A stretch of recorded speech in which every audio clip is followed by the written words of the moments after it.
Let me refresh my Twitch so I can see us.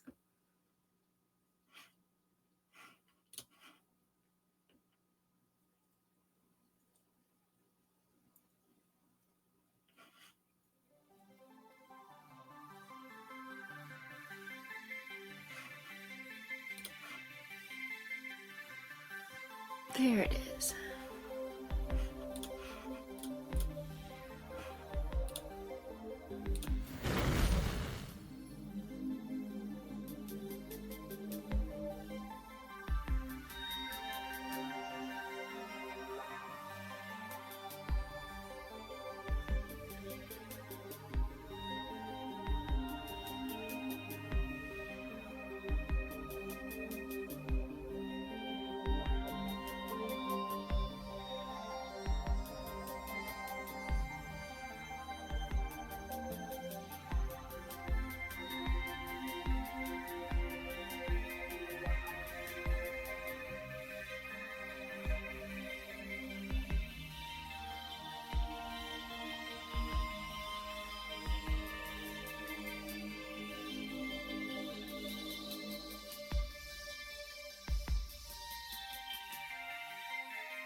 Hello, and welcome to Random Encounters Guild.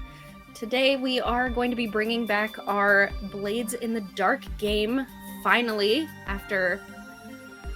I don't want to talk about how long, it's fine, we're doing this again. And tonight we're going to have kind of a chill session. We're going to do some downtime activities, I think, just Scott and I. I am Jenna, I am your lovely, magnificent, benevolent, darling, precious game master. And this is Scott. He owns the place. Scott, you want to talk about yourself and your character? Thanks. Yeah, I am Guildmaster Scott. I started the Random Encounters Guild back in 2019 as a way to play new games and meet new people and introduce GMs to the games.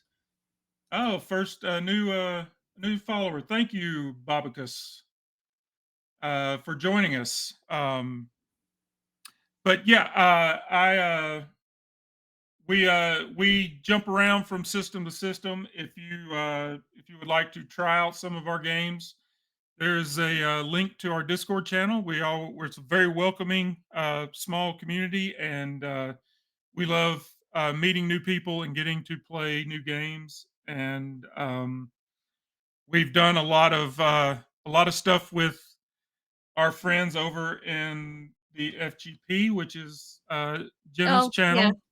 that's me. Whoa. And there's that. I'll put a link in there for that. Their channel is fantastic. You don't see me over there as much as you see them over here, but there has been some crossover. Um, we've been helping each other, working with each other for several years now. So yeah, and my character is Eddie the Hawk Hawkins. He is a cat burglar thief.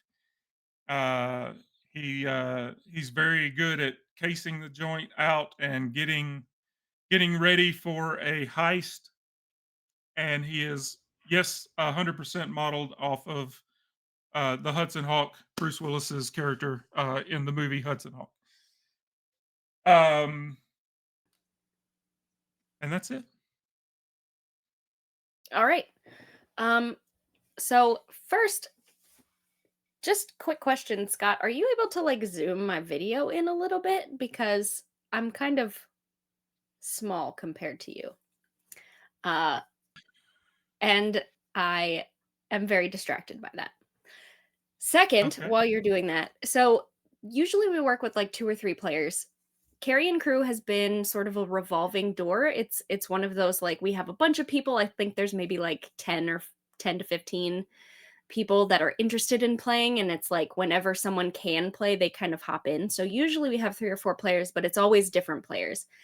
That and I have not always been the GM. The past 2, I think, episodes we've had, maybe 3, James was running it so that I could play because I never get to play.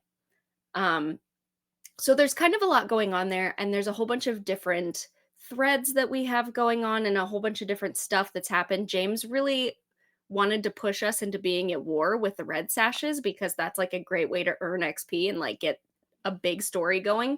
I do love that.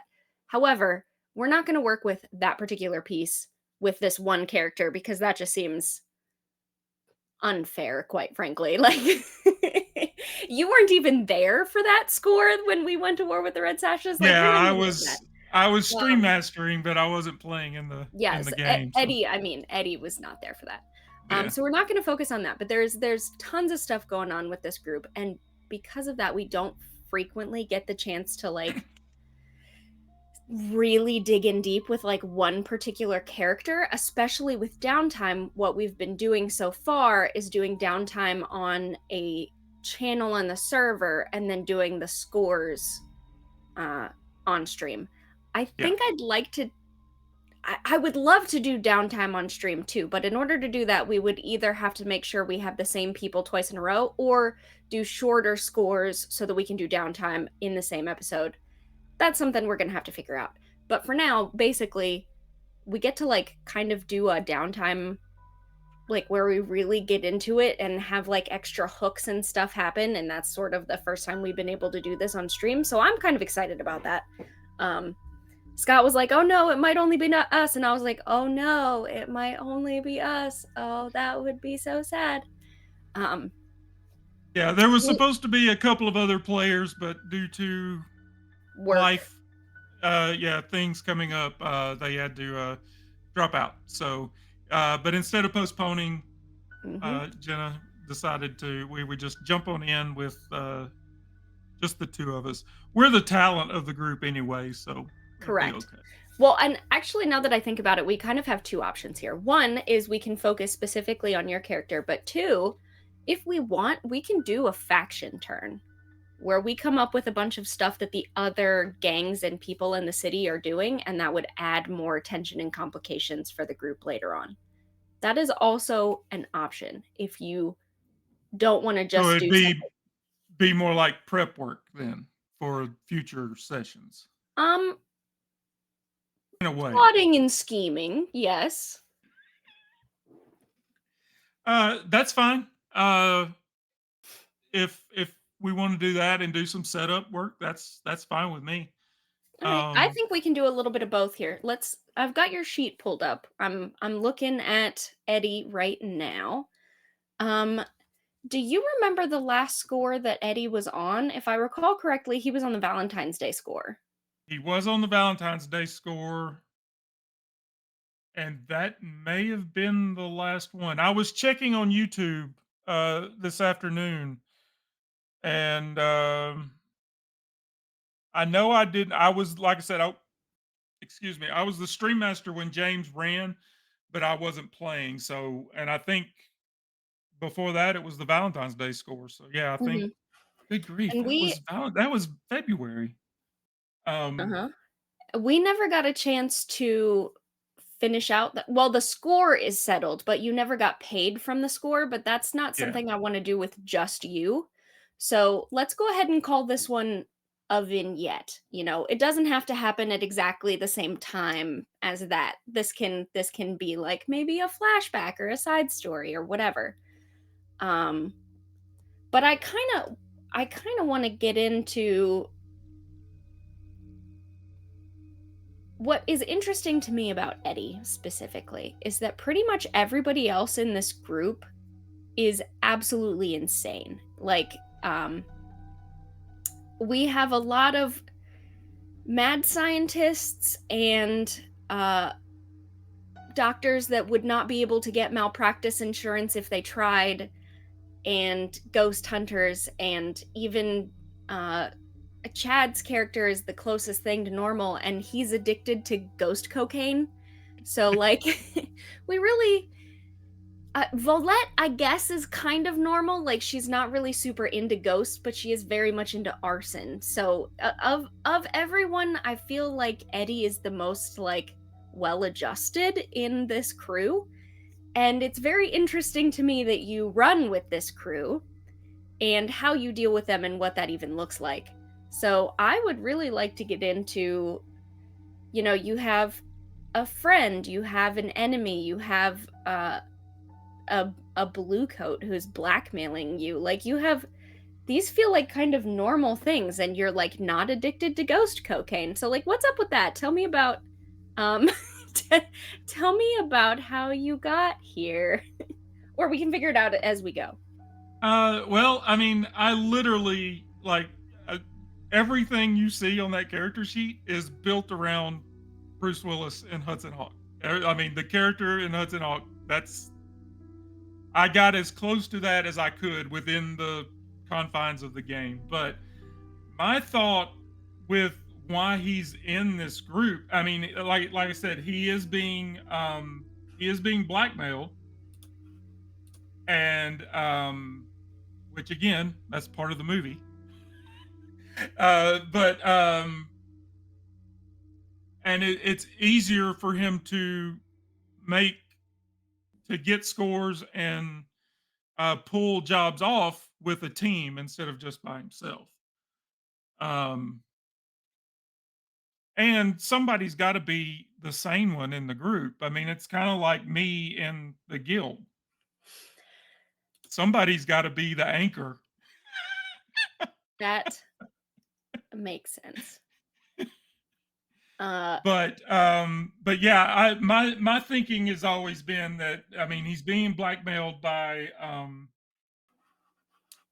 this by this blue coat, and he's just trying to get by and make enough money to get out from under this trouble that he's in. But it's probably never going to be enough. Whatever it is that this blue coat has on Eddie, uh, he's just going to keep using it against him, even if he pays him off. So,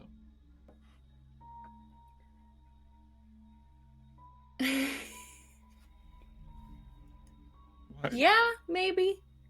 Maybe. I have some plans for Darmit, actually. I have some ideas for him. Um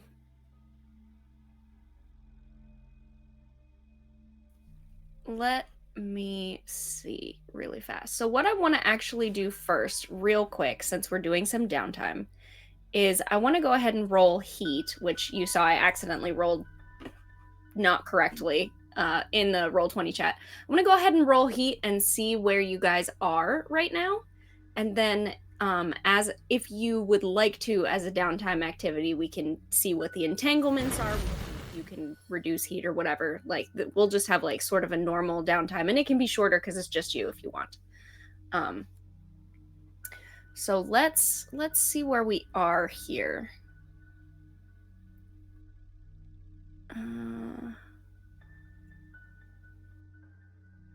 The last score, which didn't have anything to do with you, but too bad, that's how this works. Heat from the last score was, I'm going to say 6 heat, wild, devastating exposure, because two things. One, we burned down a whole building. And Yeah. two, it started a war with the Red Sashes. So that seems like a lot of heat to me. I just feel like that is correct. So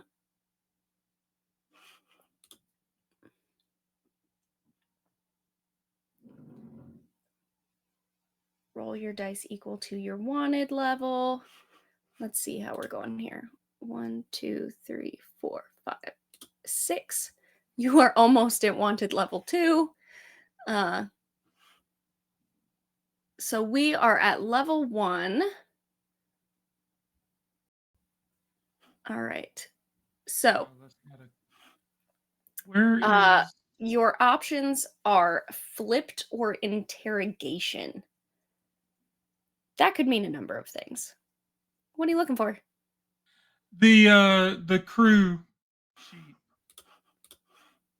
I thought we had one, but I'm not seeing it. Does it pop up for you if I do this? No, just a green token pops up. I know Huh. we created one, but it's gone for some reason. It's All players should be able to see it. So, if you go on the side where it says carrying crew in it and you're seeing the green token, um, if you click on it, you should be able to see the full sheet, not just the image. Like if you click on the words rather than clicking on the image. I'm clicking in the menu off to the side, and the window comes up, and it's where the Ridiculous. sheet should be, but I don't. All I see is a green circle. Neat. We love that. That's not how that's supposed to look. Like I said, I knew we had made one because I did a token for it at one point, but yeah, it's not a big deal. I was just going to have it up on the screen. Yeah. Well, I have it up anyway. So what we're looking at right now is your rep track is almost full. Still tier 0. You have a good amount of coin, but you have really high heat. You're almost at wanted level 2. So what we're looking at as far as entanglements, what we rolled is either flipped or interrogation. Which let's look at what that says. Flipped is one of your contacts, patrons, clients, or a group of your customers switches allegiances due to the heat on you. They're loyal to another faction now. An interrogation is the Bluecoats round up one of the PCs to question them about the crew's crimes. How did they manage to capture you, pay them off, or they beat you up? And you tell them what they want to know. You can resist each of those consequences separately. So, if we wanted to play this like by the book, like when I say by the book, I mean just literally, then you would either, we don't need to go into anything, but you either take harm or you pay them, blah, blah, blah. But the idea of the Bluecoats taking you specifically because Darmit is like after you in particular, the idea of him coming and having a conversation with you feels like a very reasonable thing to like. That just feels like a very natural consequence of your gang getting a lot of heat. So I'm just going to start by saying that he's going to come and pay you a little visit. Now, remind me, you have a coffee shop that you like to go to. Your vice is pleasure, and you love coffee. You have like a specific coffee shop that you like, correct? Yeah. Well, as specifically, it's cappuccino. Or well, what we can get for cappuccino, it's I think we decided it's a mushroom based filth water. Mm-hmm. I don't remember there being a specific like there is a bar that Well, then let's go ahead and make one because it's actually really important that you have a vice purveyor because if you overindulge in stress, losing that specific purveyor is like kind of a big deal.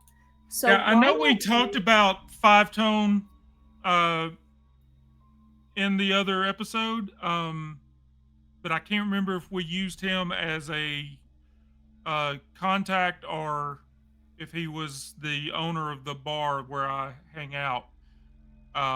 I don't remember at the moment.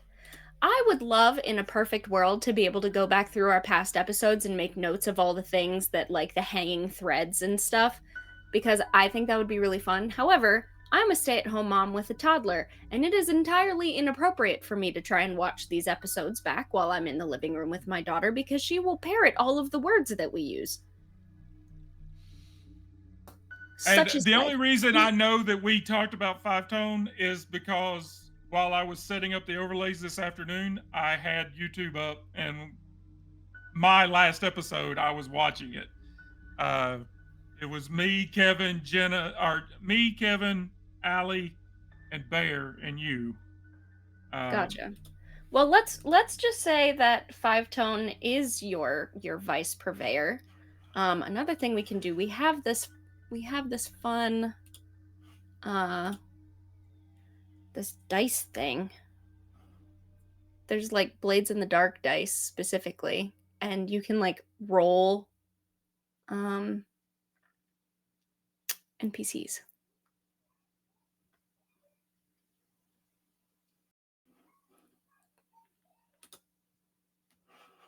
Generate a person.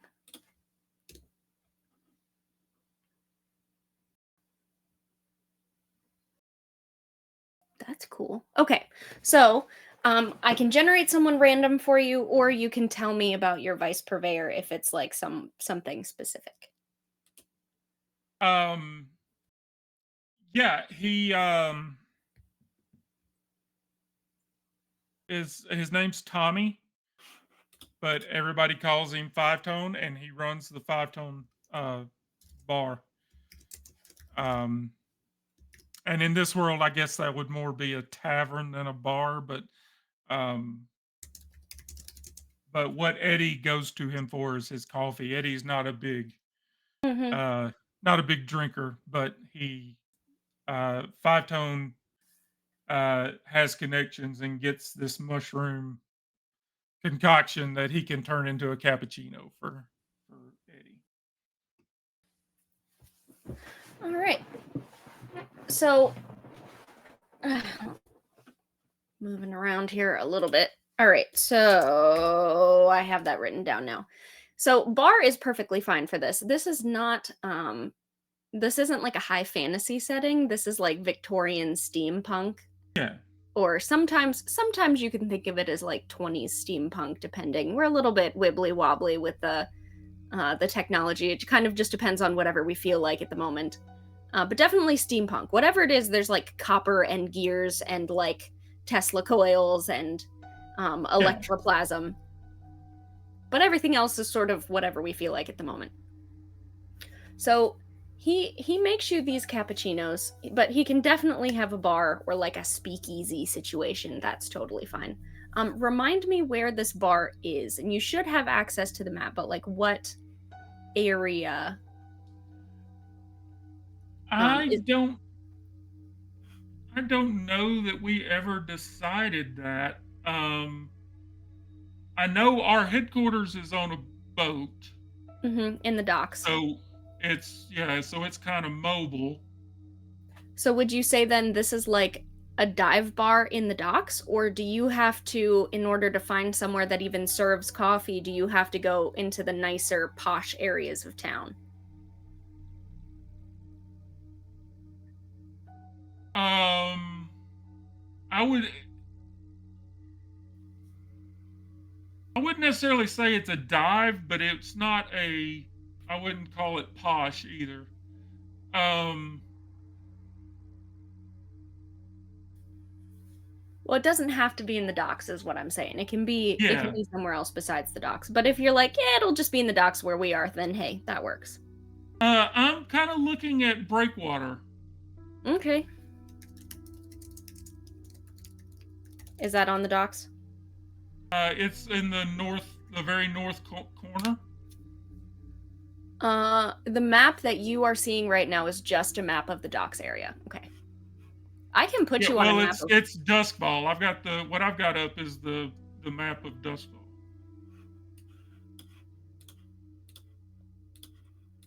Let me see. Da da da da da da da da da da da da da da da. No, come on. Oh, so the docks are on the east side. That's what you're calling the docks, where Daggertown is. Okay. You should be on a new thing now.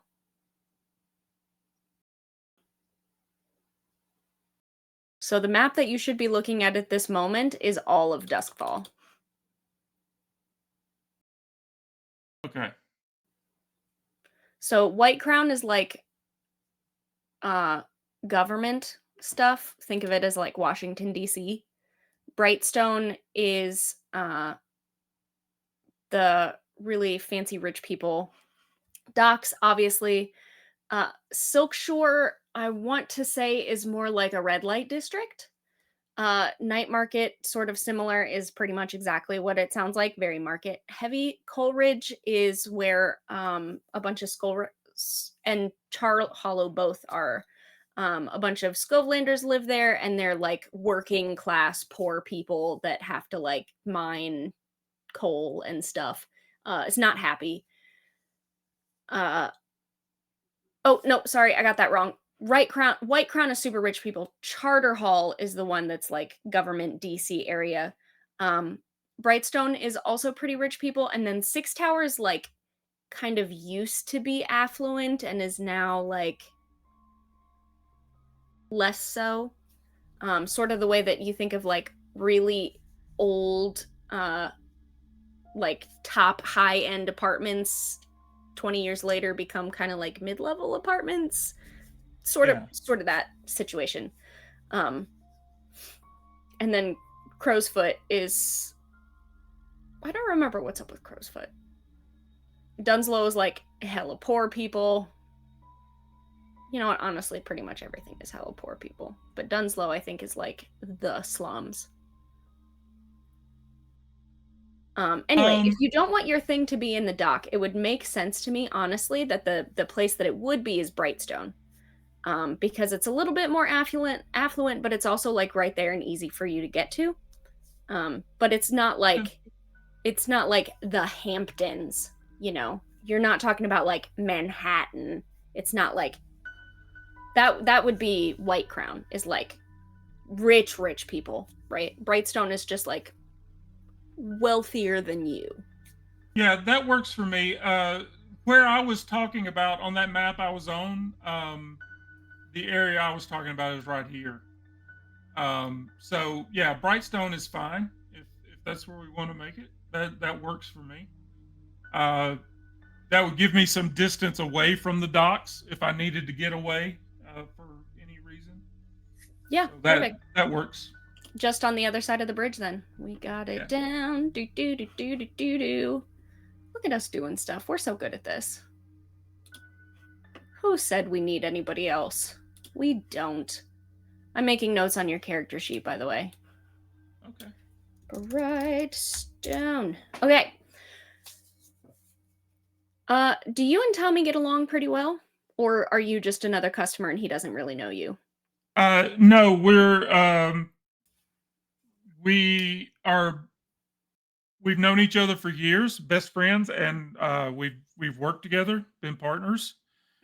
Um, however, in the lore of the film, Tommy uh, stabs Eddie in the back, and they make up at the end of the film, of course, because it's a action buddy movie. But uh, he does stab Eddie in the back. So if somebody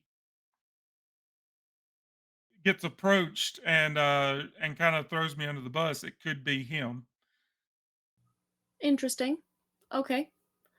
Um, your character sheet, by the way, doesn't look like you have filled much of it out because you don't have any stress listed. You also don't have any XP listed. Um, I don't think I ever got any stress, and I don't think we ever awarded XP. Um, we might have done that afterwards, but okay. yeah, but yeah, I don't think I mean, because I know how I can see how it you just drop it in there. So uh, either I didn't get any or I did a downtime thing in the text. and relieved And it. then reduced your stress. Yeah, that makes sense. Okay, for now, let's say that's true then. So, but entanglement wise, Darmint, Darmit is your guy. So let's say, for the sake of entanglement, that you show up to the Five Tone bar to get your coffee. It is pretty late in the evening, and when you get there, your sort of normal spot, someone is in it, and it it really, you know, this someone is Darmit. He is a blue coat who has been blackmailing you for quite a while now, as we've said. Remind me, did you tell me what he was blackmailing you about? Nope. No, we haven't figured that out. Well, it's not that we haven't figured it out. I just we moved. We were jumping into the score, but um, he's wanting me to. He wants me to pull a job for him, but I refuse to. And so he's framing me. What he's blackmailing me for, I didn't do, but he's going to turn me in. He's going to frame me for a crime if I don't Gotcha. keep paying him off or pull this job off that he's wanting. Gotcha. Okay. So Darmit is sitting in your spot. Uh I booth table in the corner, right? It's dark, it's always dark in Duskfall, but usually the lights are a little bit higher in here, but it's later at night, so they have the lights kind of down low. Most people are kind of quietly drinking to themselves. This is not the sort of place that has like live music or anything like that. It's not a loud, rowdy kind of bar. It's not like there's not like pool tables or anything. Um, Yeah. it's a it's a quieter kind of place. You go to have your drink and like smoke a cigar, that kind of thing. Um, and he's sitting at your table. He has a cappuccino in hand, and when you come in, he goes, "Ugh, this stuff is awful. I don't know how you stand it. Sit down. Take this. I can't have another sip." Yeah, and he sits down and just slides the cup over to the end of the table. There's no way he's drinking it. And he doesn't say anything. He just sits down and slides the cup over. Because he's not at all amused at the sight of uh Dermot. Which, by the way, do you want to tell me about Darmit? Do you have anything in particular about him? Any notable qualities, personality, character traits that you want He's to know about? he's kind of a scummy guy. I mean he's a dirty cop. Um he dresses, he's very disheveled. He's not like put together at all. Um and he's like from the bad parts of town, and like you can tell that by the way he acts and the way he talks. And um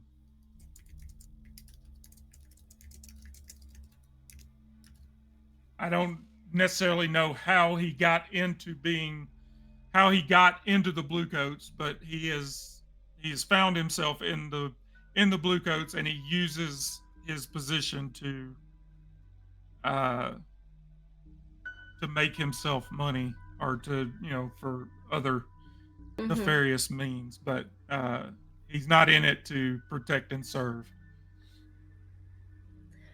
Well, he kind of leans back over to Tommy and like does this number, and he's like, anything but that crap. Just, ugh, something. And Tommy comes over, brings him some sort of whiskey, however you make whiskey, and it doesn't matter, whatever. Some sort of alcohol like that. He got his rocks glass, and he's like, "So I suppose I should thank you for making my job easy." Well, not my job. My job.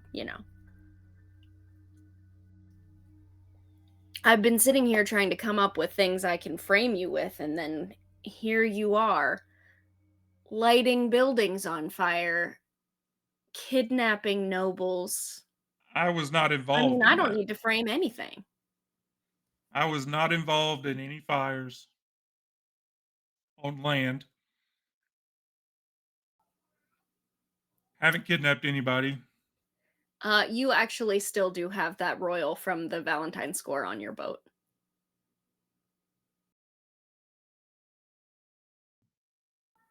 How would he know that though?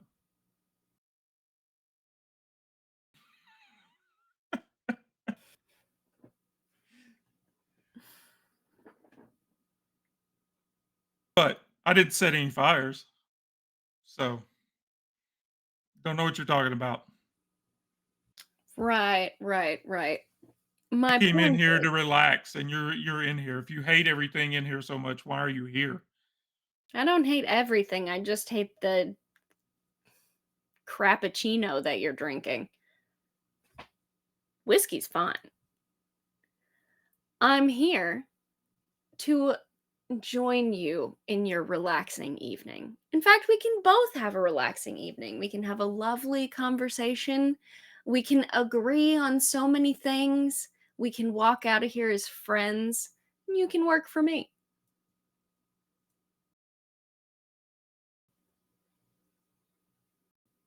Or if I'm such a dangerous individual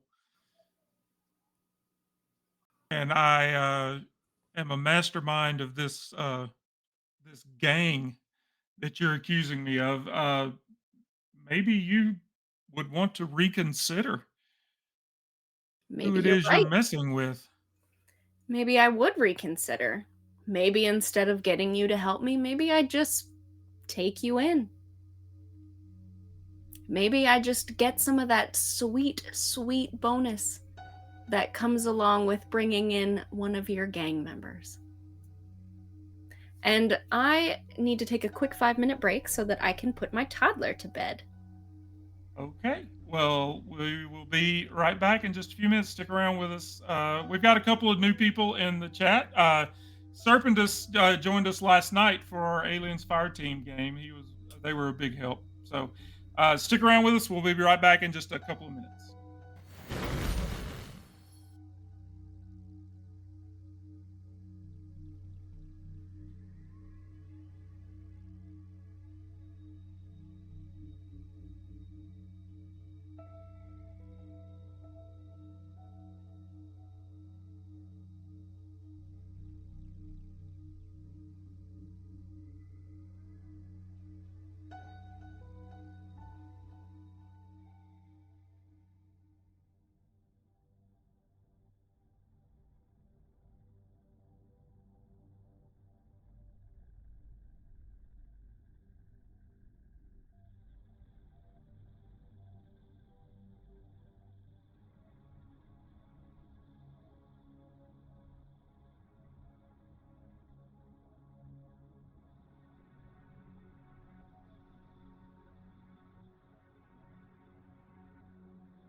thanks for sticking around, everybody. We're we're back. I was trying to guilt trip Jonathan into why he didn't play with us tonight, Jonathan. but it looks like he's doing. He is a school teacher and he has homework apparently Mhm. tonight. So. I don't see that he has a character either, so. Oh no, he's not ever played. He's one of the Pathfinder, one of the Sunday night Pathfinder group. Gotcha. But he's always a an agent of chaos to have around. So. But apparently he's just got us on in the background. So. Uh,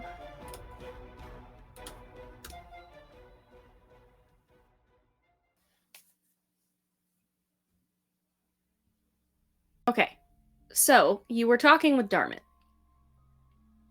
You're in the 5-tone, and he is listing the many alleged crimes that your alleged crew is allegedly involved in, and telling you that you're making it so easy for him. He doesn't even have to make up something to frame you with because you're doing it for him, and he could just bring you in if he wanted. So here's this choice in front of you. I can bring you in for one of the myriad things that your crew is up to at the moment. Not very subtle, by the way. Or you can help me out. And here's the thing. The more obnoxious you get, the less useful you are to me, and the more that reward money looks better and better. And what is it that you think that that I can do for you this time? So I have rolled a random score generator,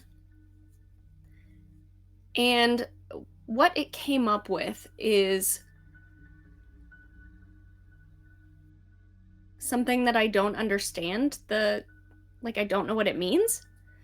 It says a thief wants someone to do a sanctify job over a clergy, but the job requires travel by electrorail or is connected to a vice purveyor and or the foundation. I don't know what a sanctify job over the clergy is. I don't know what that means.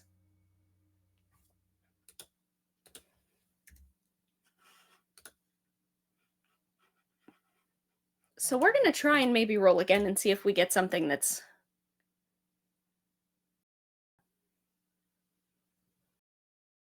I was looking in the handouts to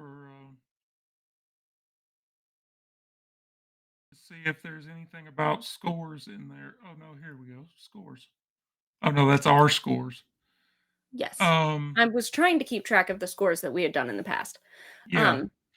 I generated a new one. I don't have a copy of the book yet, so I'm not sure what that would mean. Oh, sorry, I can send you one.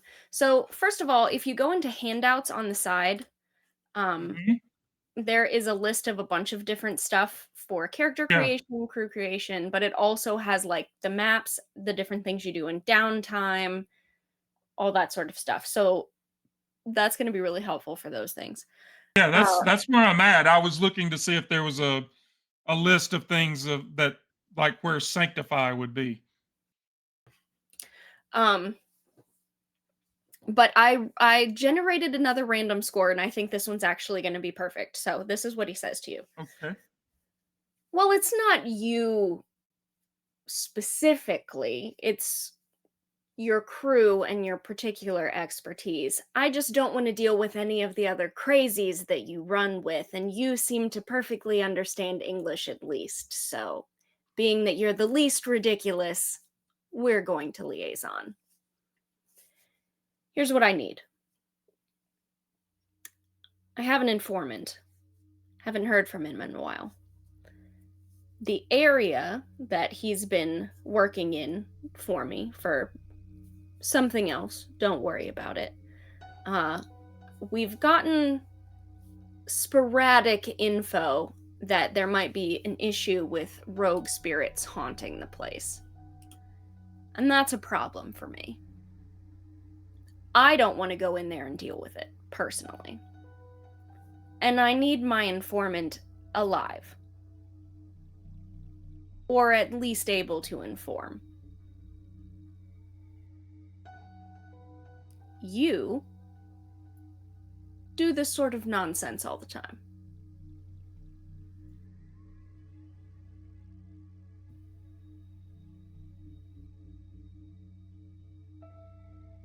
Um, where is this informant?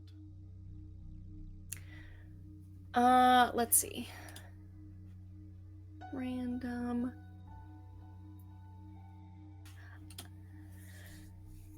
The catacombs underneath City Council. Last I saw him, anyway. We'll call him an informant. He might have been maybe an excavator. Might be a better. An contract employee.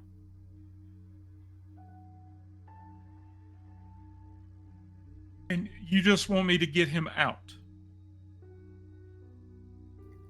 I do.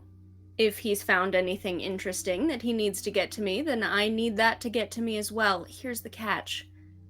You're not stupid. It's under City Council. Don't blow it up.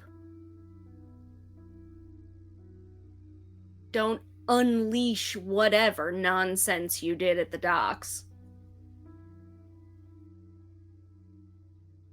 Don't do anything that's going to get the spirit wardens. What is the spirit wardens are? Is it Bellevue? I think is what the.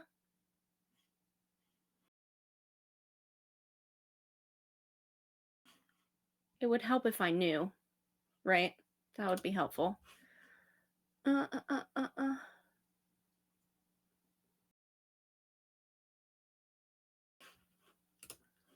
Would it say for the factions? That would be helpful. I think it's called Bellevue, right? If anybody in chat knows, that would be helpful. Bellwether Crematorium. That's what I'm talking about. Okay.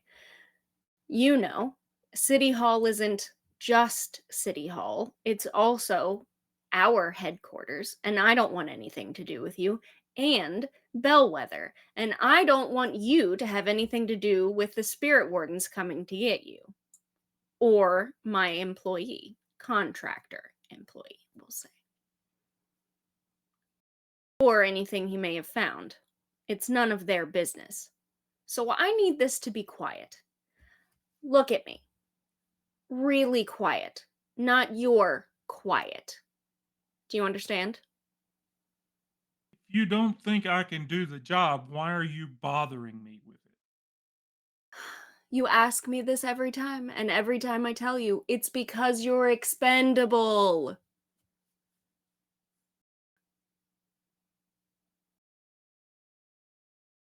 Okay. You're expendable, and you run with the type of people who are capable of handling these things. Or the type of people who are also expendable. Either way, this works for me. I don't really care if it works for you. And you want me to involve them? I want you to pick a small few competent people to take down with you in order to handle this quietly and cleanly and get my guy out. Okay. Does this guy have a name? He does. I generated him. Ooh. If it's Peebo Jorts, I quit. It's not Peebo Jorts.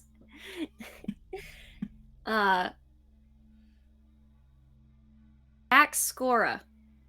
He's an Akarosi.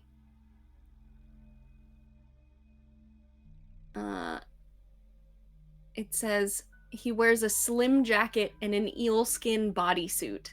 He's interested in exploration and adventure. He's got some secrets to him that this guy wouldn't know. You'll know him when you see him. One, Sounds like a he's great guy to be in probably the business only with. guy down there. Two, he has a very interesting style. He tried to explain to me what the eel skin was for one time. I stopped listening. Something about electroplasm. I don't know.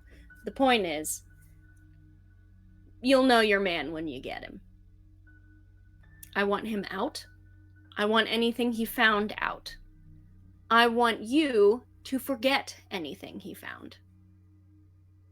And I don't want you touching anything else. There's so much paperwork involved with anything in City Hall.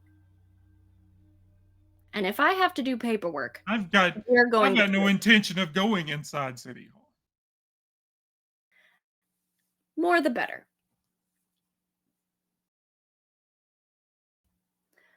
All right. I haven't heard from him in 2 days. So you have 2 days to figure it out. And then I'm going to come check up on you. And in case you couldn't figure it out, that's not good. That's a threat.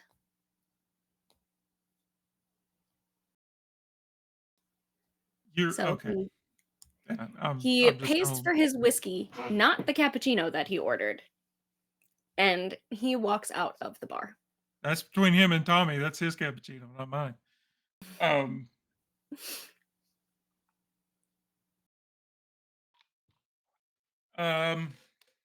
Okay, so is this like are we playing this to be the next score for the group or So the next thing that I would really like to handle with the group is going back and getting paid for the Valentine's yeah, Day thing. Um, but it kind of depends on who we have because if we don't have yeah. anybody available next Monday that was in the Valentine's Day score, then that kind of doesn't make sense. But if we even have like one person, like if Allie can do it, we're gonna finish out Valentine's Day payout. Um, but if not, then it would probably be this one. Didn't she say I think she said Monday night's not good for her. She said Monday nights are 50-50. Oh, okay. Yeah, it was Brett that can't do Mondays and he would be on Thursdays. So that is an option. And the truth is at any point you guys don't have to take any of the scores that I offer you. You could very easily just say like shove it, Dartmouth, I'm not doing whatever you say. And maybe there's consequences, or maybe you make a whole nother score out of just going and murdering him so he leaves you alone. I don't know. That's up to you. That's not my problem. I just offer y'all hooks, and if you take them, you take them. If you don't, you don't. But Well, I mean, that's sort of hit my thing is I can go to City Hall and do my casing the joint and finding the entrances and exits to the catacombs and like laying the groundwork. And so that would be a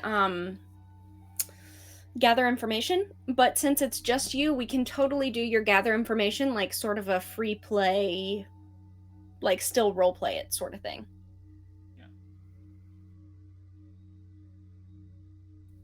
yeah. You want to do that?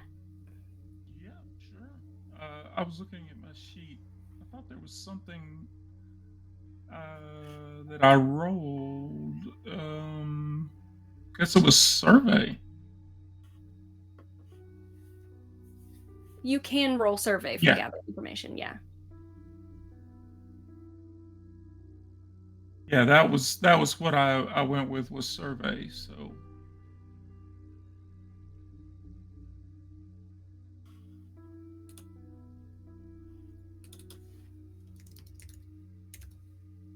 and would this be a risky, controlled, desperate fortune roll? Standard all the way around. So go ahead and just call it risky. Uh, it is not. I think walking into City Hall would normally be controlled because you're just walking in there. But right now, you are extremely wanted. Um, you're not so Well, wanted that I'm going to call it desperate. But like, if something bad happens, people are going to notice that you're there, right? So yeah, risky standard. and like I said, I don't necessarily. I'm not talking about going into City Hall. Are the entrances to the catacombs in City Hall, or are they outside somewhere? Well, that's something you could find out. Yeah. Okay. So go Because it's risky. just you, normally it would be one gather information role per person, but since this is just you doing some gather information, I'm perfectly willing to say that you can, like,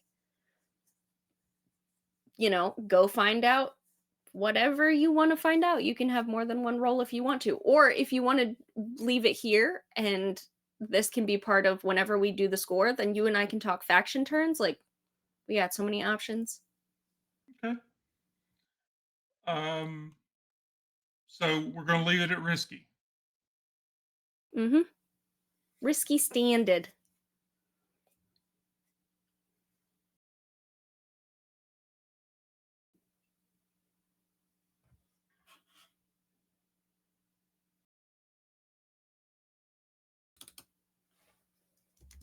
Rolled a 4.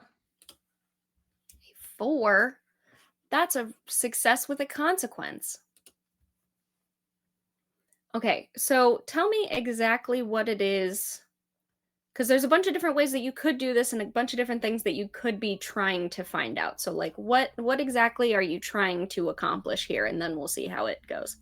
I think, like to begin with, he would circle the like what he's interested in first and foremost is any entrances and exits to the catacombs. Like I want to know where we're going in and where we will be able to go out. If there's only one in and out, then that it is what it is. But I want to know what the options are.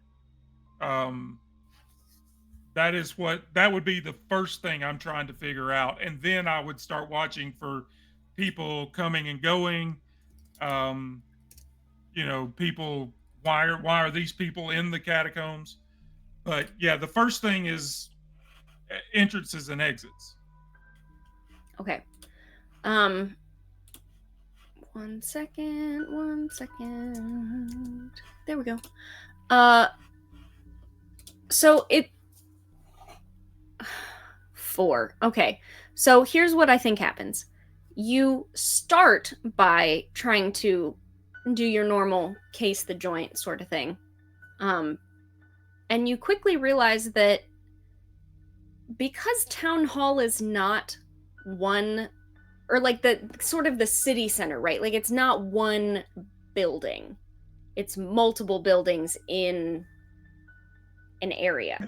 Yeah. Um, you realize that, okay, you can't necessarily find multiple entrances and exits in readily accessible areas, but that doesn't necessarily mean that some of these buildings, because these are old buildings, don't have basements or something that you can't get into. Like, you very quickly come up against the, this isn't going to be how to find this information.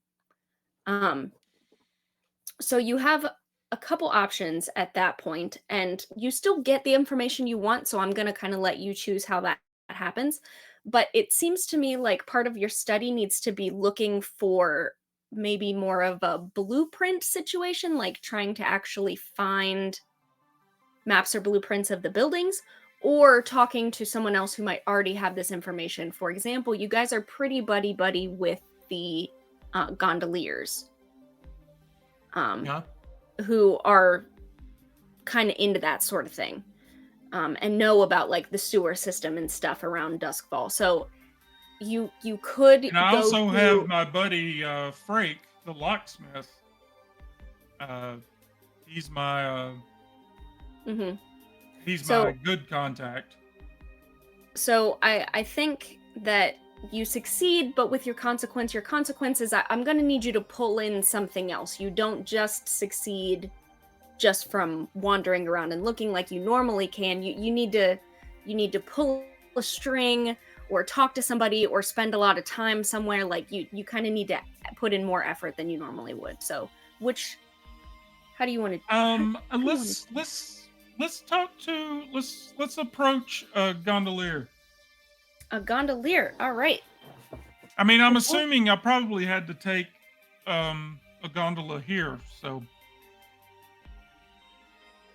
Probably yes, because well, you could walk if you had wanted to, but taking a gondolier would be. It's like it's a water taxi, right? So it would yeah. be faster.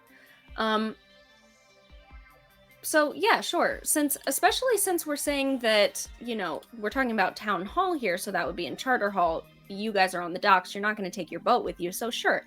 After a long day of trying to very casually poke around and not finding a whole lot that's helpful, you are on a gondola on your way home, and you can try and get some information from this gondolier. I think this particular gondolier is not someone who's worked with you specifically. Like, you two don't know each other and have a rapport, but they are aware of your crew. You are obviously aware of them. Like, you both know that you're in good standing with each other. You just don't have like a personal relationship. Let's generate a random gondolier.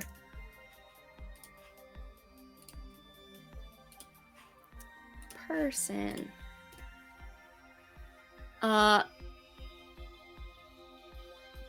Roth Viper, a ruthless, scarred Skovelander man.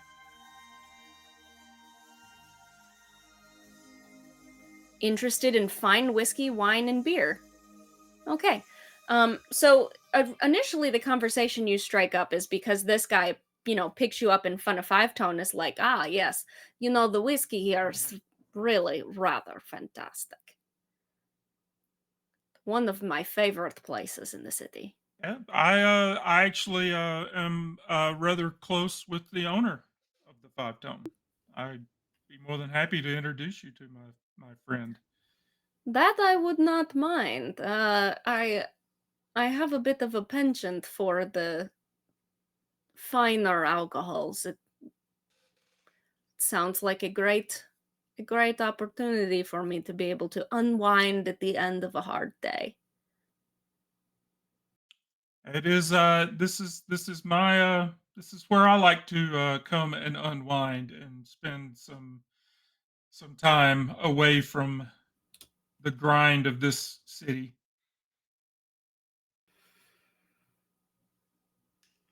Uh, yeah, that I would be more than happy to introduce you to Tommy. That would be I think it would be a good you would enjoy the atmosphere. I believe I would. That seems quiet. We like quiet. Sometimes my job is not quiet. I understand the same can be said for you. It can at times. I heard about the Some of fires. some of the people I work with can be a little extravagant.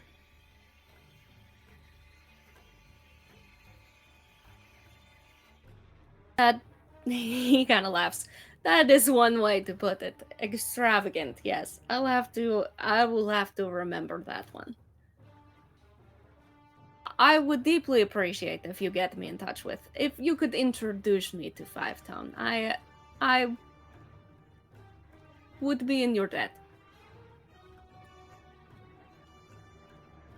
Do you want me to roll a sway? So this I think kind of is all part of that particular engagement role. Okay. So Okay. I think you can just ask him at this point, because you guys are in good standing. If anything comes up that would be sort of a challenge, I'll ask you to roll for it. Okay. Also, just for reference, sway is when you're trying to kind of lie to someone. And command is when you're like bossing them around. The other one is what is it? What is the last one? I am not remembering. Consort. Consort is when you and your friends are like speaking honestly and asking each other for things and like being open and honest to each other. Um, so in this case, unless you're like specifically lying or manipulating him, whatever you would roll probably would be a consort. Okay. Technically, I'm not supposed to tell you what to roll, and you're supposed to be allowed to roll whatever you want. Um, but I think in this case you can still just ask him because you did get a um, partial success before. All right. Well, yeah, that when we come back from this, like, as I assume he's taking me back to Five Tone, and I'll tell him, when we get back to the Five Tone, I'll take you inside and introduce you to Tommy and tell him to Mhm. treat you as a trusted friend. We'll say that this happened like as you're getting on the boat and everything, like you hadn't even started going yet, and he's like, "Oh, the five tone, yeah, that looks great," and you're like, "Oh, I could introduce you." So you take like a Yeah. brief minute to go in, introduce him, and then come out, and you're on your way home. Right. Um, no big Well, deal. yeah, that is what I would like to know from you before we part ways for the evening. What do you know of the catacombs under city city square? I'm interested to know what entrances and exits there are, if it's just like a ant hill where there's all these openings, or if it's a closed, like, what do you know of the catacombs? He laughs. He has like a really deep, gruff kind of voice. I obviously don't, but I'm trying my best. Um,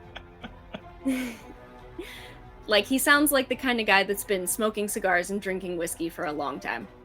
Uh, anthill. That's a way to put it.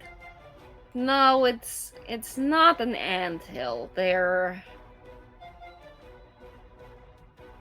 the catacombs are old, older than most of Duskfall. We try to stay out of them as much as we can, uh, and we mostly stick to the sewers, the canals. That there's enough danger in there for us. We avoid the catacombs as much as we can, just for simplicity's sake. But we are very aware of them. Uh, there are not.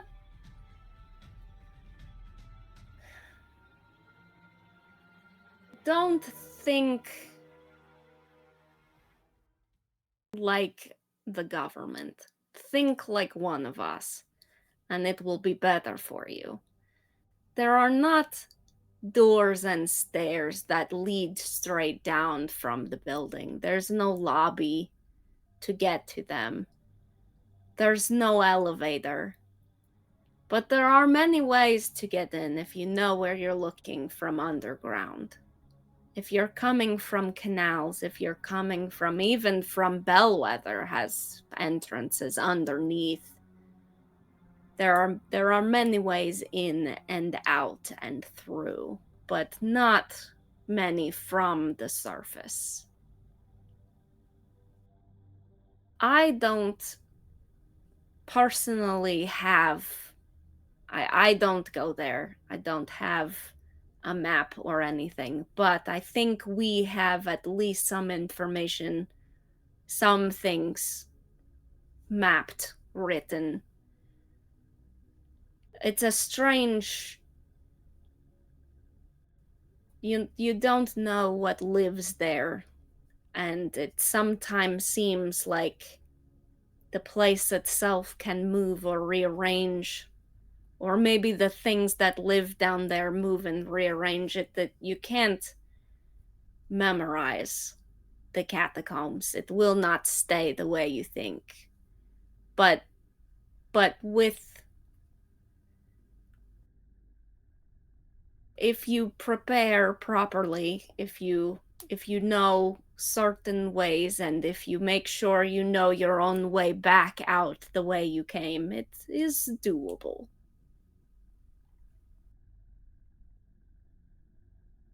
My friend, not for the faint of heart though.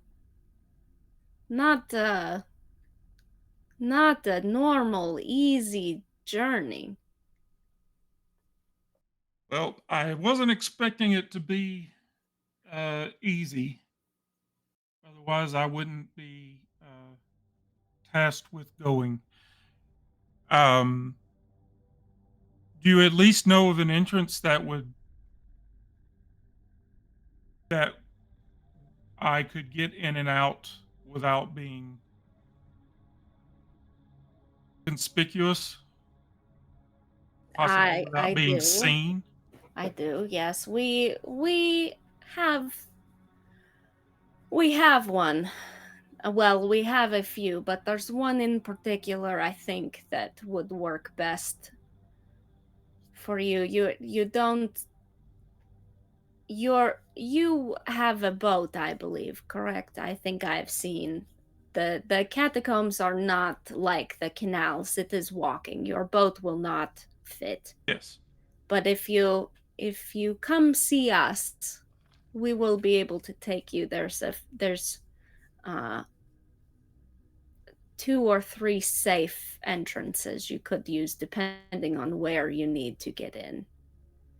And he kind of And fills that information in for you, but basically, what I'm telling you is if you find out more specifics about where in the catacombs, or because this is under like the whole thing, or what you're looking for, or even if there's somewhere in particular you're trying to avoid, you can kind of pick from a few yeah, different options. And I'm fully making this up off the top of my head. So later we can be really specific. We can be more fluid about the detail on the kind of score this is. So if you guys pick a specific detail and it's like, you know, by land, air, or sea, whatever, you guys can put like, oh, there's one that has stairs, whatever, you know. Um, so I'm not going to set it in okay, stone right now, but he tells you that there are some options, and then later when we do the score, depending on what your detail is, you will have the ability to pick one of the options.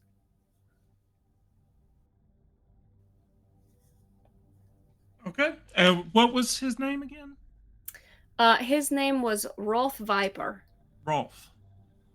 Hmm. Um, okay. Well, thank you very much, Rolf, for your uh, wise counsel. Hmm. And I'm going to put him on your sheet as a friend. and I hope you enjoy your time in the five tone. There we go. You got a new guy, Rolf Viper, Gondolier. That worked out. Literally, this guy's randomized, and Yeah. the random interest that he has is fine whiskey and wines. And I was like, well, there you go. Perfect. I think part of the issue that you guys are going to have whenever you do this is that probably like the red sashes and stuff are going to be looking for you. So I'm sure that's probably going to come into play. Like you're going to try and get into an entrance that's like nowhere near where they are or something like Yeah. that. Um, is there anything else that you would like to know or find out as Eddie? At the moment, you have available entrances to the catacombs, but you don't actually have very much information on who you're looking for or what else could be down there in the catacombs, or like you don't personally know very much about this at all. So you could leave this for someone else to do information gathering on later, and we can do faction stuff, or we can find out some more things. Um, I'm trying to think of like who would I even ask about this person living in the catacombs. I don't like. Would I go to the homeless communities and talk to people living on the streets, or because I You don't want to could. draw attention. I don't want to approach anybody official and, well, why are you asking that? But I'm not sure who I would even. I don't have a contact that would. I don't think that would give me that information. That may be something that someone else will need to. Yeah, that makes sense. Yeah, because you have a lot of other people in your crew that are more like ghost related, occult Yeah. related, and I'm sure those kind of people would have more of the kind of contacts that could tell you about anybody who's hanging out in the catacombs.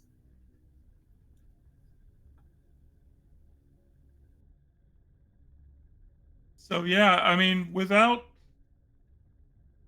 I don't want to. That's my thing, is I don't want to draw any undue attention before we even get started. So I'm. Would you like to take this opportunity to try and reduce heat? Yeah, sure.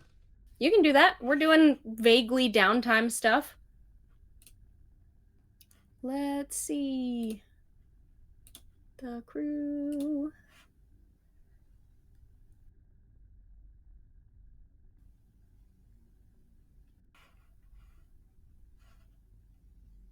All right. Kevin is here to heckle. Uh, Kevin, I just finished giving Scott a hook for a new score, and he did some looking into it, and now he is going to try and reduce heat for the crew because you guys are almost at wanted level 2. Uh, so that's what we're doing. Let me pull up the downtime thing. Heat. Let's see. Downtime. Acquire asset. Long-term project. Recover. Reduce heat. Train. Indulge vice. Those are the options. Um, you could do any of those things. I don't think that you have anything to recover, and you don't need to indulge your vice at the moment. But you could train. You could work on a long-term project. You could acquire an asset if you wanted to. And then reducing heat. Say how you reduce heat on the crew and roll your action. Reduce heat according to the result level. 1 to 3 is you reduce 1 heat. 4 to 5 is you reduce 2. And a 6, you reduce 3. On a crit, you reduce 5 heat.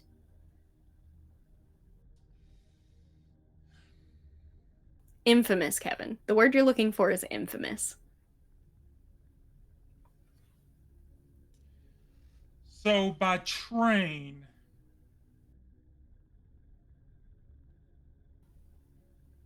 I could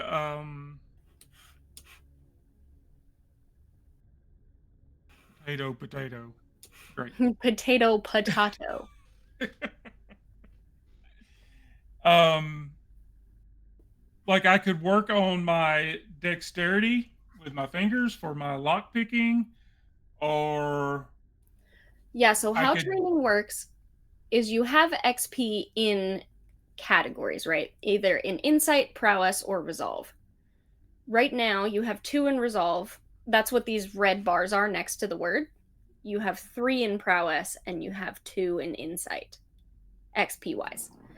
So if you trained, you could add another thing of XP to that. And once the XP on that is full, you add another dot into one thing in that category. So if you were talking about lockpicking specifically, that could be finesse, that could be tinker.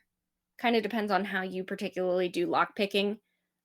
It seems like finesse would be more your thing because it's like a smooth, like dexterous situation. Mhm. But if you wanted to train yourself, you could train in either insight, prowess, or resolve, and then put an XP into one of those things. I'm going to go. I'm actually going to go with resolve. That having that whole uh scene with Rolf, gaining a new ally, a new friend. I'm gonna I'm gonna roll that into training and sway and consort and using charm and Sure. um So I'll you had your conversation with Roth, but what you can do this. You can say it's any way you want it to be, but it sounds to me like something like you're at your bar and you're like just kind of practicing saying hi and schmoozing and yeah, being like with charming in Tommy. general. Yeah, with Tommy or maybe like some of the other people around. Maybe you start up sort of a poker game or something sort of low key. Yeah. Um, yeah, that's perfect. All right, so you would roll resolve then. And you have 2 dots in resolve. It is the number of dots on the left side. Hmm. So you roll 2 dice, and then whatever your highest is, you will figure out what are 3. okay. Upgrade train. Da, da, da, da, da. I might have this wrong. Let me check 1 sec.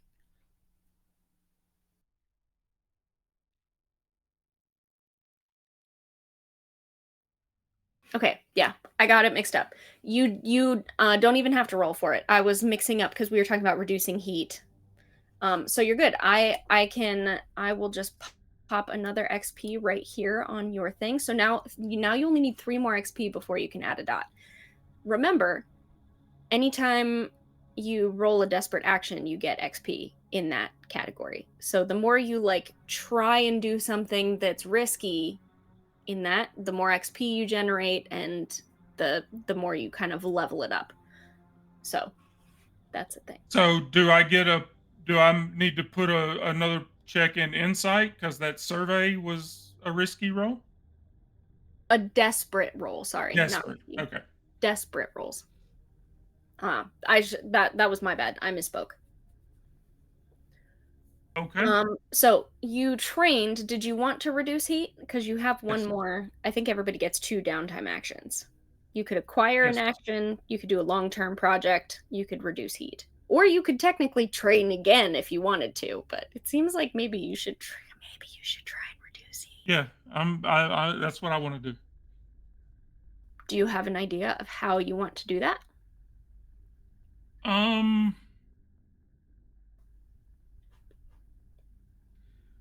wouldn't Dermot need to kind of take some of the heat off of us if he wants this job done?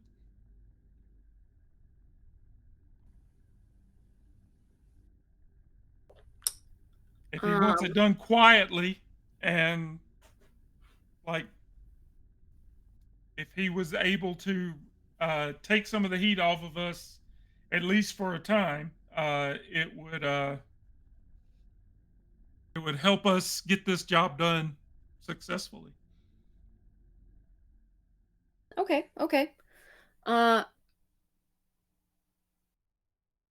so Otherwise, I can. you are asking Darmint then to pull some strings to take the heat off. Okay. Yeah, Um, under the like, if you want this done quietly and correctly, mhm. it would Yeah. make it a lot easier if we had some of this heat off of us for now. I would like you to roll for that. So if you are well, you tell me how you're doing it, but command, consort, and sway seem like kind of the obvious ones. Um, as far as like getting him to help you, because those ones are more social. Uh, I'm gonna say consort because it says uh, consort with rival to gain access to resources, information, people, or places. So um, Sway I'll is say like consort. manipulate him into doing what. So like there you could do yeah, but consort works perfect. So go ahead and roll your consort. I think this one is going to be controlled. We can just say this was part of the conversation you had with him, right? Yeah. Um, but it's going to be controlled because the consequences here are not dire. Like he can say no, he can ask you for more favors in return, but he's not going to like immediately turn you in for asking or anything like that. So it's not a desperate situation that you're in. You guys are just sitting at the table having some drinks. Um, So would it be standard effect? um, Standard, limited, great, extreme, or zero? let's call it greater effect because you are reminding him that this is something that he wants to. Hmm. Okay. And no bonus dice. A 5. 5. Okay. Uh he kind of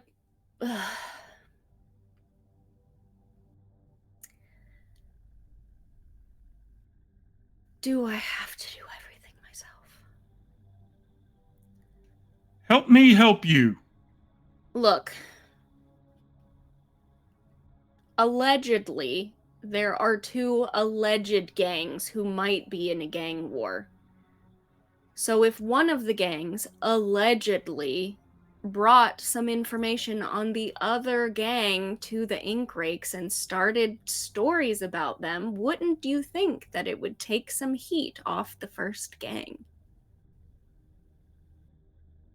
Possibly.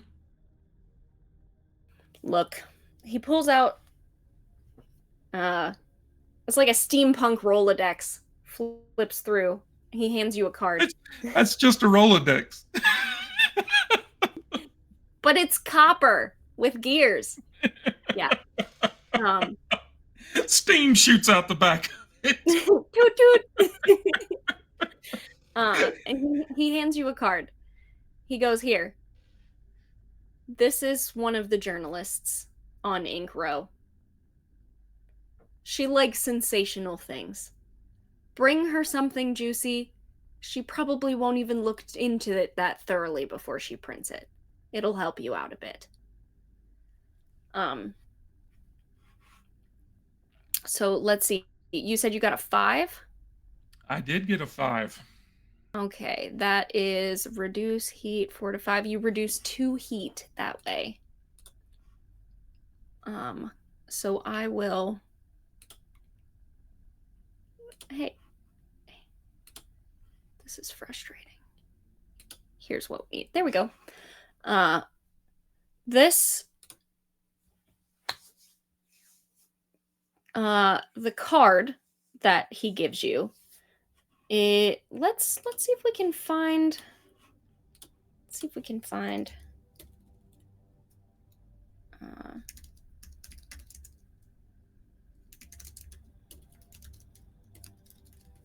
See if we can generate a fantasy newspaper name.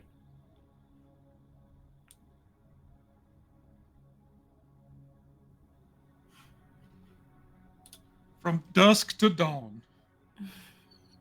There is no dawn here. There is no dawn. Ever dusk. The Everdusk. That doesn't sound like a journal. That sounds like some sort of potion or something. I kind of like it though. So we'll call it the Dusk Gazette. How about that? There you go. So just the Gazette for short. It's not Times Magazine, it's not New York Times, but it's like, one tier lower than that, we'll say. It's not like the Inquirer. Yeah. So anyway, you go there. This card is for a woman named Jexabel. You can go and meet her. Now, it's up to you how you want to handle giving her information about the red sashes. You can fully make something up and bring in like proof. You can be an anonymous eyewitness about real things that are actually happening because you actually saw stuff. You can spin a bit of a yarn about the fire. How you talk to her is entirely your business. Except I want to know what it is, but it's my business. I definitely would go the anonymous tip route. Um, and if I could frame them for the stuff we're getting heat for, that would be fantastic. For the fire? Yeah. Yeah, okay. Um, so are you going in and talking to Jexabel, or you're just gonna try and like stay anonymous even to her?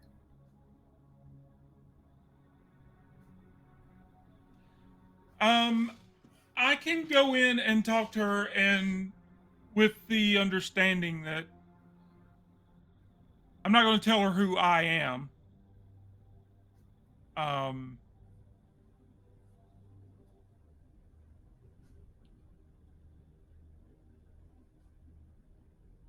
Yeah, perfect. what would Um, I tell her?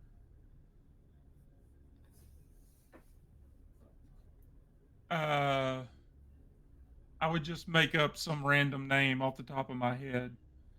to Um, the generator. I love this Blades in the Dark generator. It's so fun. You would tell her that your name is Ash Pharos. okay. Why And not? that I saw the. Who is it that I'm framing? The Red Sashes, the gang that you Yeah, guys are that at I war. saw the Red Sashes get into a fight at the. What was it? A Sure. funeral home thing that they were in? It was their warehouse. Okay. Anyway, so Jexabel, you go in. This is kind of a small office. Ink Row is an area on the docks that's sort of like where all the newspapers and printers kind of are located together. This one's sort of small, and the front, it's exactly what you would think of with like old timey newspaper situation. There's like a front room with like reception, and then there's a bunch of desks behind it where people are like typing away on steampunky kind of typewriters. And then there's like a room in the back where you can hear a bunch of machinery where they've got like the big printing press going and stuff like that. And there's like steam noises and kind of sounds and stuff from back there. But the door's closed. You can't like see any of that. You just assume that that's where it is. But you can just walk over here. Ink Row is in the docks. You're in the docks, not a big deal. Um, Yeah. Jexabel is a kind of short woman. She's got very long jet black hair that's not messy, but she is very uh sort of energetic and easily excitable, and you can tell she like moves her head a lot and is like looking around at other people, and like she kind of jumps up to, "Hi, can I help you?" And it sort of, she gets a slight air of being a little bit unkempt because of how energetic she is. Um, and very interested in, and maybe curious, maybe nosy. She hasn't seen you around before, so you sit down, and she wants to know everything. And she's got her paper out. She fountain pen. She's writing it all down. Um, you don't have to you don't have to make up in real time what it is that you're telling her. We can just say you spin a yarn about how the fire happened and the red sashes are trying to blame other people or whatever. Yeah, I'm um, going to tell her that they set the fire to their own place in an attempt to. Uh, Usually this would all be under the same roll, but I'm extremely curious, so I would like you to roll something to make up this story and make it believable, come up with all your details, with this woman that you have not really interacted with before. so I'm assuming that would be Sway. That sounds very reasonable. Uh, Risky, controlled, desperate. Um, we'll just call it risky standard. You came in with a card and a contact that an officer of the law pointed you to her, so she's much more likely to listen to what you have to say rather than just some schmo off the street, you know? So does that give me a bonus die?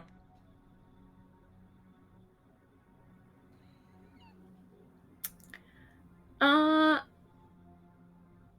no, but I will give you risky greater. How about that? You can always do other things too. You can push yourself, you can take a devil's bargain.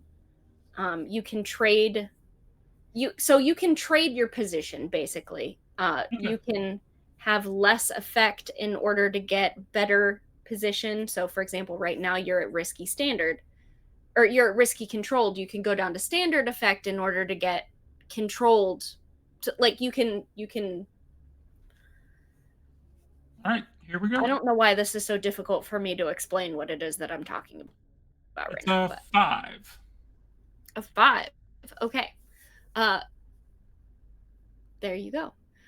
So you spend quite a lot of time with this woman. It's probably like an hour or so that she's like doing the full interview and asking you all of these questions. And you have, of course, made up this persona that you are Ash Pharos and you work or live or something in the area, and you were innocently minding your own business when you saw these things happen in the middle of the night. Maybe you were walking your dog. I don't know. Whatever. You told her your story.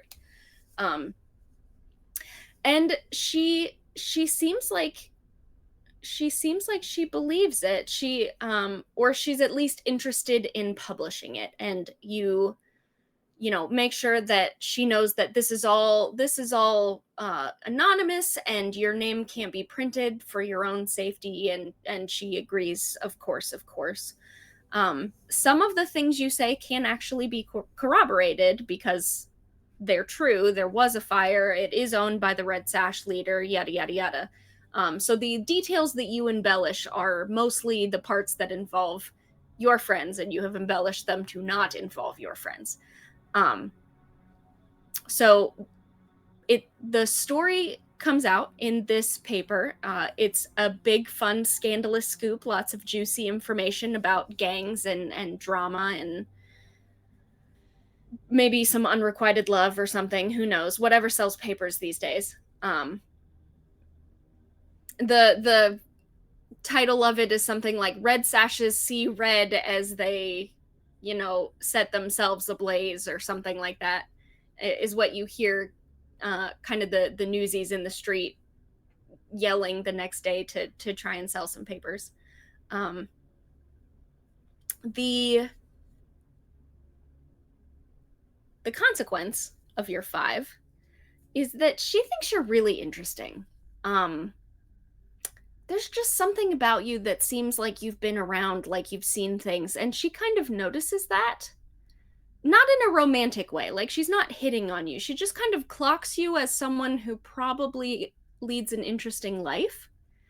Um, and she kind of makes her living on finding out more about those people. So you are on Jexabel's radar. Maybe you're on the radar as Ash, but she's still like, I've been around. I recognize that this is someone who's also been around. Uh, so we'll see how that goes and what that means.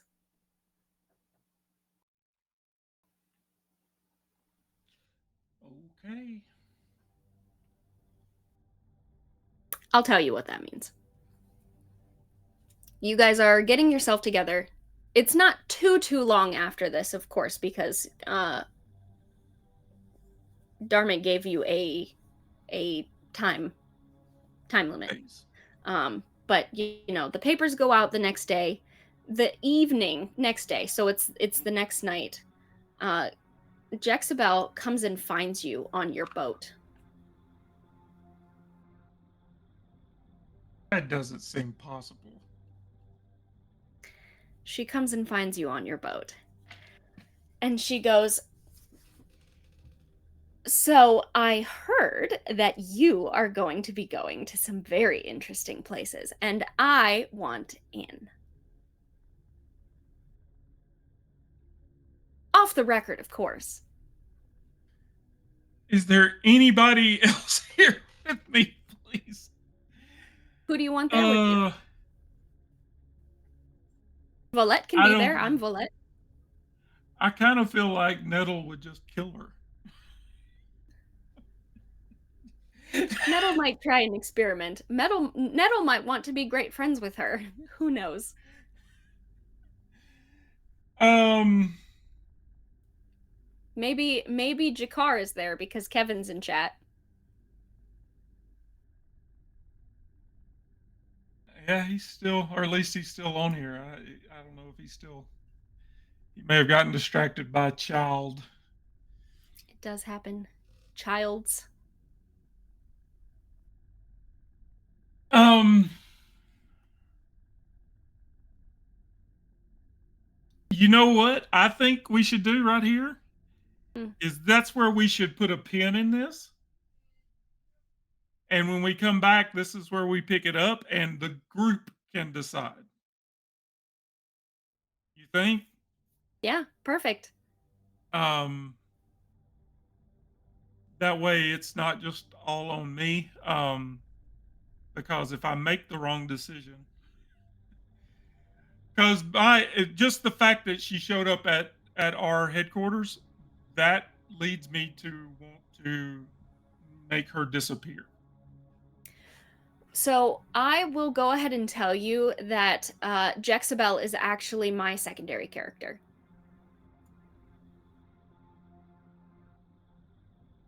So she has reasons that she knows where you are. Okay. All right. And Well, yeah, we can suss that out then when we come back. That I mean, because Eddie doesn't know that. Eddie doesn't know her. yeah. So Um so I'm not going to send her. I'm not going to do like a DMPC thing, but I did want to figure out a way to introduce this new character to the crew, and then you were like, "Oh, we need to get information, or we need to disseminate information." And I was like, "Oh, well, my secondary character is a journalist, so how about we meet Jexabel?"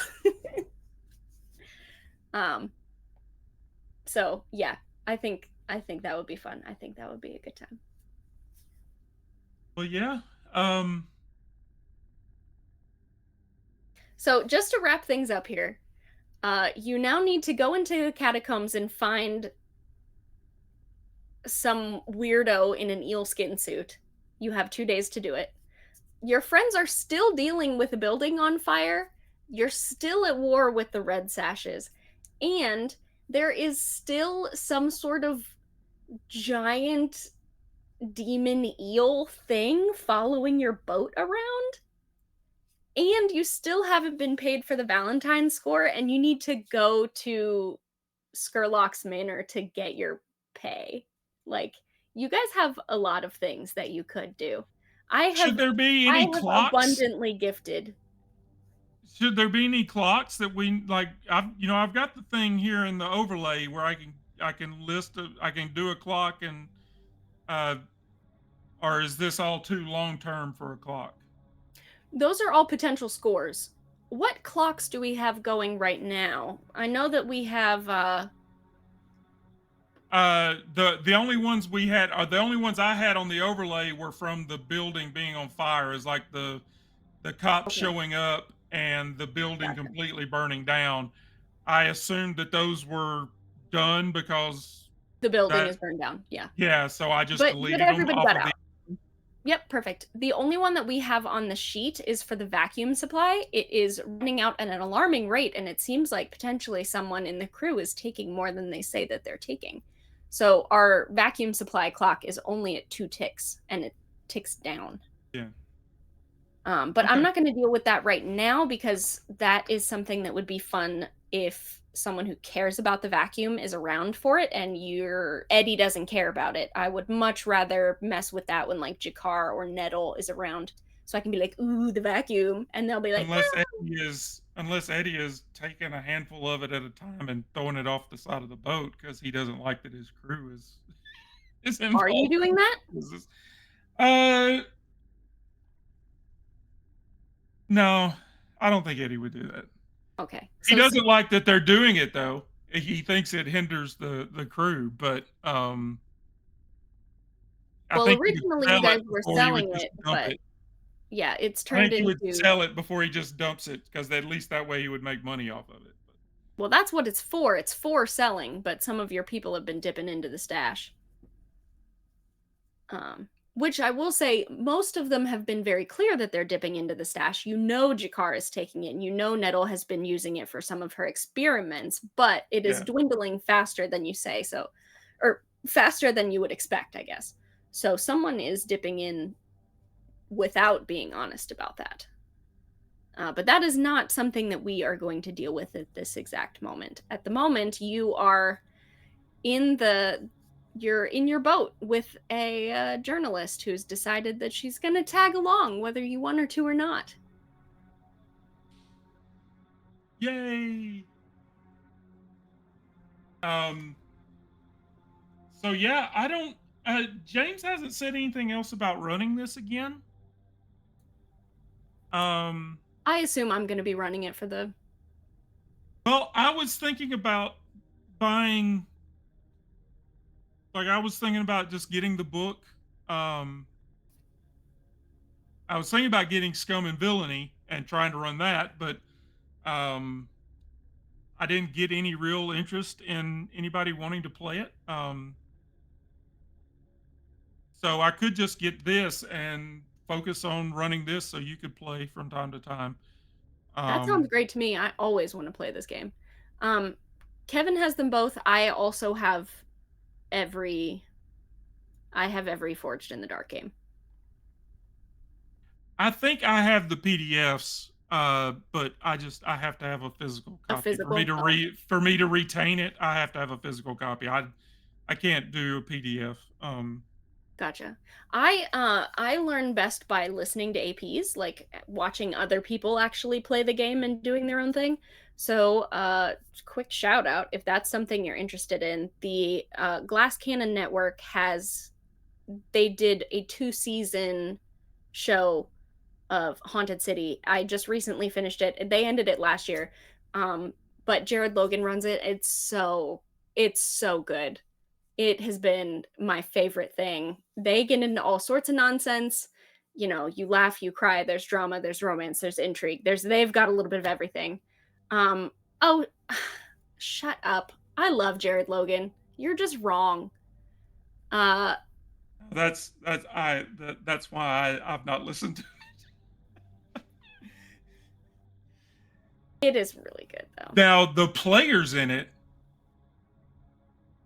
like all three of the players in that show, are fantastic. I'm much like Evan. I'm just not that big of a fan of Jared Logan. His humor is not my taste so much. But That's entirely that's just me. reasonable. I will admit I skip the 2 or 3 minutes of intro that they do and get straight into the game. I fully admit that. Um Anyway, yes, there Blades in the Dark is one of those ones that there are a number out there that you can like find on YouTube, where some Yeah. games like don't exist. So What has it always intimidated me about the only reason I've not run it before now is the clocks. I've just always had this thing where the clocks intimidate me, but having now played it a few times and kind of, because even watching an AP and seeing, like, I've watched Eric Frankhouse do this. I've watched him throw Mhm. clocks at them like he will have 8 clocks running at once. Um, Yeah, figuring out but long-term but clocks versus like short-term having help. experienced it, I kind of gotten a little bit, I'm not as intimidated by the clocks as I used to be. Um, Well, the other thing is that on your character on our crew sheet as well, uh, which if you want a GM, I will be able to set the roll 20 so that you have GM permissions and then you'll be able to edit it. You can add as many clocks as you want. You can add as many notes as you want. And that's yeah, something that you can always also erase later. So if it's easier to keep track of like long term clocks on the sheet, you just make it, you set it, whatever you need to do. And then it doesn't need to stay in your brain. It's fine.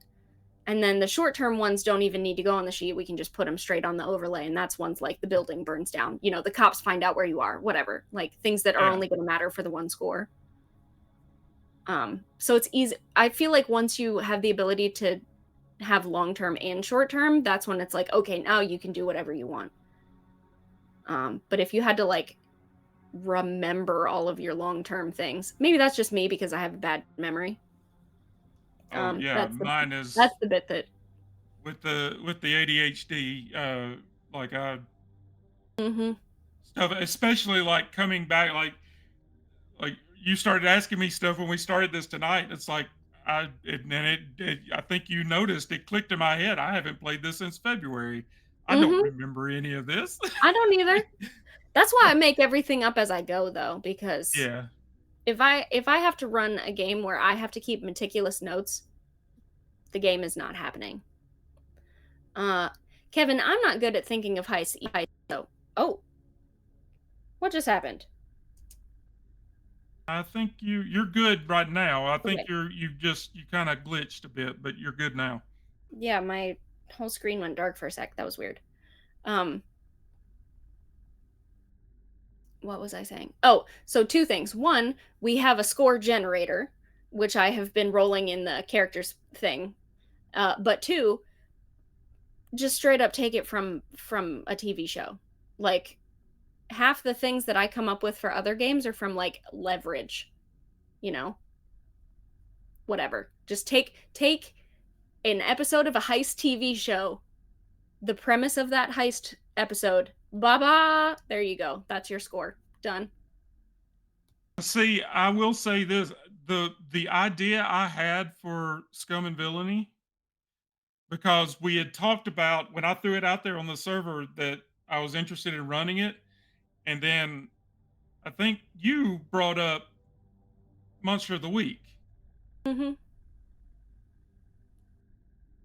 I was thinking about doing like running Scum and Villainy, and you're a crew on a spaceship, but your job is you get hired to go to this planet and deal with this So a creature. monster of the week style with scum and villainy. Okay, I'm Yeah. already completely in because you know how I feel about Forged in the Dark things. Um, tell me what we're gonna name the show, and I'll make you a whole overlay, and we can just get the thing done because I'm fully in. So Also, we said now we were now gonna I'm stop this not like buying 10 Blades minutes in the ago. Dark and I'm back to buying Scum and Villainy. Is that what you The reason I haven't been interested in Scum and Villainy is because it's supposed to be Star Wars, and I don't really care about Star Wars. Yeah. Well, okay, let me rephrase that. Andor was awesome, and Mandalorian was really cool too. But the second you, well, the first season of Mandalorian, the second you get like the Jedi and specifically Skywalkers involved, I don't care anymore. But everything else in the Star Wars universe is really cool. Um, so if you're doing it more like Firefly, then I'm like totally in. Well, the Aliens is fine. Aliens is fine. I just. Oh yeah, that's just I was thinking about that could be fun to take the two games and kind of take the whole premise of Monster of the Week is like the X-Files. It's like a weekly TV show where it's a different monster every week. Mhm. This would be the same thing. It's just a different planet. Mhm. You get word that some crazy creature is on this planet, and you go to either take it out or put it into an environment where it belongs and it's not terrifying people. And um, Yeah. I just thought Perfect. I that love could that. be a fun idea. I just thought it was, and you can't really do that with Blades in the Dark because it's contained to this island. It's Duskball is where this happens. Mhm. There's not a lot of I do really like that though, just because it's so easy in other, like how frequently in D&D can you just like murder hobo a whole town and then run away and there's no consequences? So one of the things I really like about Blades in the Dark is like, okay, if you do stupid stuff, the people around you are still going to be around you and they're going to know that you did it and there's consequences for your actions and it actually matters. That's really interesting to me. Uh, yeah. but it's Yeah, coming I mean, infinite TV I show. like that Blades is confined and just on this one location, but for this idea of mixing it with Monster of the Week. Yeah, totally. Yeah, no, it doesn't work. Blades being confined Whereas, and then Scum and Villainy being open. yeah, Perfect. We get both. Yay. okay. Well, I may pick up Scum and Villainy and start. I can get the Roll 20 uh, assets and start focusing on getting that going, and maybe we can pick up a couple more characters, a couple more players. I know we wouldn't be able to do it on Sunday nights because of Ambrica. Um, However, I mean, Jenna was talking, or not Jenna. Gosh, why do I keep doing that? Vanessa. Sharon was talking about uh, doing some time off and like running other things on Sunday nights. So we could do this where it's a. I figured out how to um like there's a thing in OBS where like I would be running it on our channel here, but I would take the Film Gamer Party URL and insert it into OBS, and I would be streaming on your channel as well. Yeah, I haven't figured out how that stuff works since that used to be hosting and now it's slightly different and I haven't looked at it since they took I away I how hosting we was. with this Aliens Fire Team thing we've been doing, we were going to do it with Quasi's channel, but his channel is really like 98% sports games, so he didn't think it was really a good fit, so we Mhm. didn't do it. But I looked Yeah, it up, like I I think it'd be researched it, great. and there's a setting in OBS.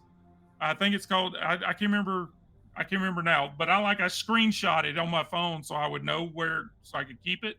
But I would take the Film Gamer Party URL and insert it into my OBS, and I'm streaming on both channels at the same Works for time. me. I was thinking of this can be the outro, I guess, too, is I was talking about doing a solo Starforged game on Sundays since we Hmm. don't have anything else going. Like it would just be me like running a solo and then, chat jumping in too, of course. Yeah. Um because I love Starforged and it has solo rules, so like why not? But this sounds like doing space instead of space. So like, hey, perfect, great. Okay. I may start. Kevin says Scum and Villainy is on Foundry. However, I'm not the best with Foundry. Kevin could probably help you. I can work on overlay assets. That's easy. So yeah, break team. All right, that was 20 minutes of us not ending the show, but there you go. We'll call it behind the scenes content. Uh, yeah. Well, I mean, I thought us putting a pin in it was ending the show. No, I would perfect. have. Absolutely perfect. I would have kept going otherwise. I thought we were on the same page on that. But yeah, thank you for joining. I sorry I we our extra players, our other players had to I'm not drop out sorry. last Heck them minute. guys. Things happen. It is what it is. It's kind of that's why we haven't had things going on Sunday night lately is because scheduling has been a nightmare. So um but yeah, we may have some more Forged in the Dark shenanigans coming in the future. I think we're going to try to keep Blades moving forward. Hmm. Mostly, it looks like we're looking at usually every Monday night, and occasionally we might swap to a Thursday, uh, just to get a different group of people who can't play on Mondays allowed to play. Yeah. We'll see what that schedule is, but I want to have this once a week. Even if nobody else can play and it's just me doing a faction turn, I want to do this once a week. Okay. Y'all don't want me Well, to I do the mean, faction turns though, because I'm not nice. I mean, I'm nice to y'all when you're playing, but when you're not around, I'm not nice. well, if you're going to do it here on the channel, I'll have to at least be here to stream master it. So we can either set it up for you to be solo, or we can just do like we've done tonight. But Yeah. um, Either way, that's the plan. I don't have well, anything else okay. going on, so you know. Well, yeah, you can, as we said earlier, Film Gamer Party is the channel that Jenna and Allie and Vanessa are usually on, and they started.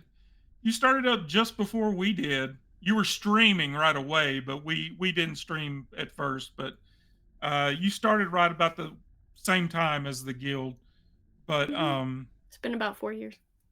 yeah, but we didn't start streaming until about a year ago. So, um, but yeah, you can follow them there. They have a long running campaign, uh, Outsiders in Ambrica, which is fantastic. I have gotten the wonderful opportunity to sit in on a few sessions that I've greatly enjoyed. And yeah, and if you're interested in getting in on Blades in the Dark or Scum and Villainy, you can join us here on our Discord channel and join in. Just jump in. You'll be welcomed, and anybody can play in our games. That's our whole thing. It's all are welcome. First come, first serve. The GM decides how many players they want in a game. They announce that, and then it's the first 4 to 5, 6 people that sign up to play. That's who gets the seat. Um, so yeah, feel free to join us. And all of our content is uploaded to YouTube on next day. So this little misadventure this evening will be up on our YouTube channel tomorrow morning. Other than that, Good night. I don't know if anything's going to be running this Sunday night. If we don't have an RPG running this Sunday night, we'll be running Aliens Fireteam again. I talked to Bryce and Quasi today, and if we don't do Sunday afternoon, we'll do Sunday night. So, but I would like to have RPGs going because that's kind of our thing here, supposed to be. But if I can't get anything scheduled, I can't get anything scheduled. So, but yeah, thank you, Jenna, for joining me this evening. And I hope you have a great week. And we will see you in Discord tomorrow morning.